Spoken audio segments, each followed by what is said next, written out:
Hi everyone, my name is Sabrina and I would like to welcome you to Sunday School today.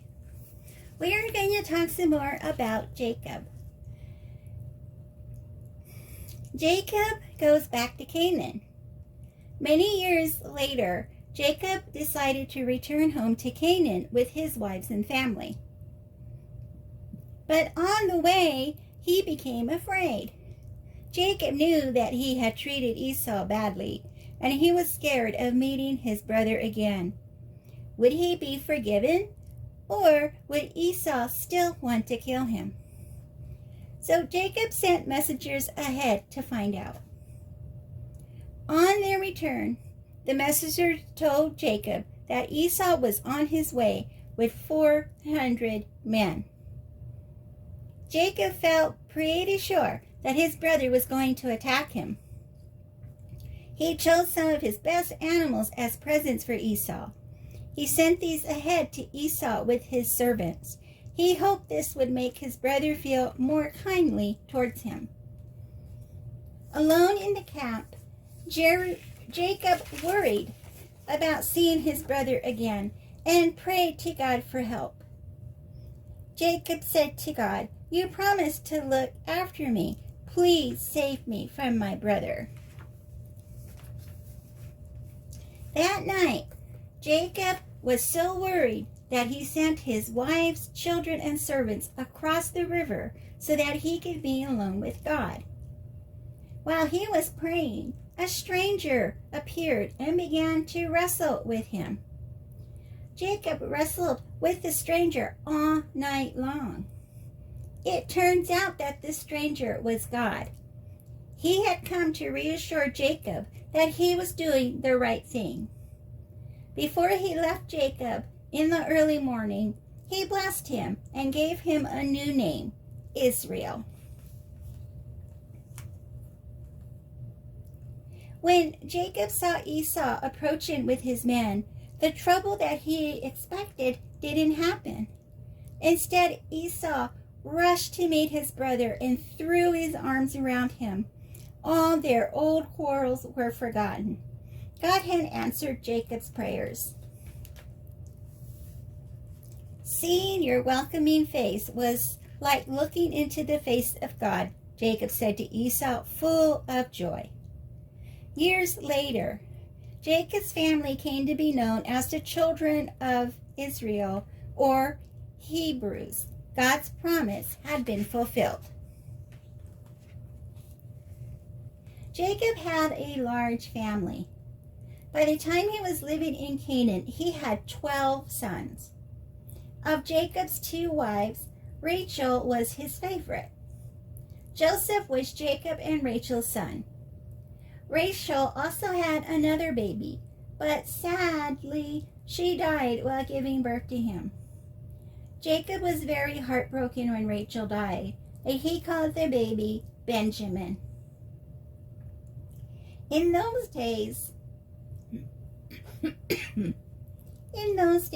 the eldest son was treated in a special way. Because Joseph was Rachel's eldest son, Jacob loved him more than his other sons. He spoiled him and treated him differently. Joseph and his brothers were shepherds, and they looked after their father's sheep. Because he was the favorite, Joseph would tell his father if any of his brothers had been up to no good.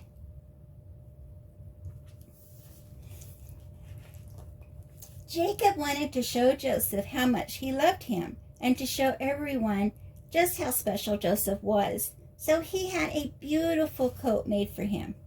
The coat had long sleeves and many wonderful colors. It was the kind of coat that would normally only be worn by an eldest son.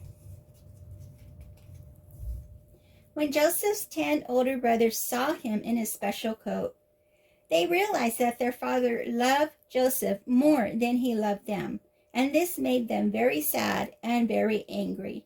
They were very jealous of Joseph, and they refused to speak to him.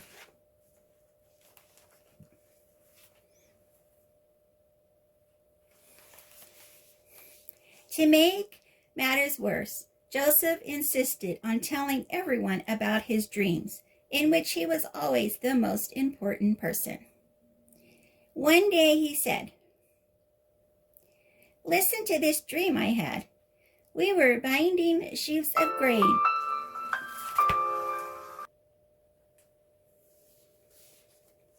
So one day, Joseph said to his brothers, "Listen to this dream I have. We were binding sheaves of grain out in the field, when suddenly my sheaf rose and stood upright, while your sheaves gathered around mine and bowed down to it." Joseph's brothers soon guessed what he meant. "So you think you're going to be king and rule over all of us?" they asked. Soon Joseph had another dream. "Listen," he said to his brothers. "This time I dreamed that the sun and moon and 11 stars were bowing down to me." Joseph's brothers got very angry, but all Joseph could think of was that perhaps God had chosen him to be someone special.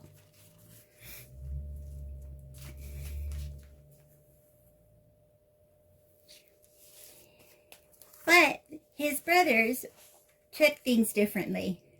One day, Joseph's older brothers were away from home looking after the family sheep.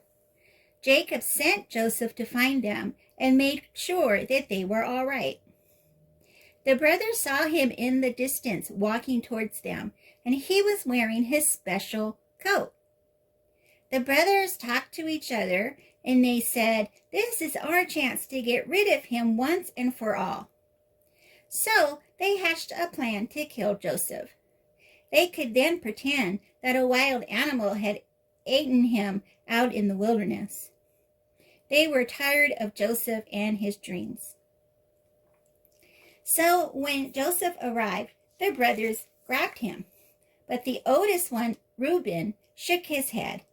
He said, "Let us lower him into that well and leave him there to die," he said, secretly planning to rescue Joseph later.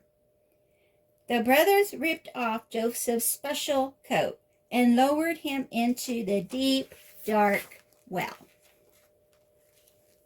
So we can see that Joseph's brothers were very jealous of him, and they conspired to kill him. Thankfully, Reuben, who was the oldest of all of them, stopped them from killing him, and they left him in the well. Reuben's plan was to come back and rescue him later, but next week we'll learn what actually happened and how God maneuvered things to the benefit of all his people. Thank you for joining me today for Sunday School. I hope you enjoyed this story, and I'll see you next week to talk more about Joseph and learn more about his story. Don't forget to like this video and share it with your friends. And also please subscribe to my channel. Have a wonderful week. Bye-bye.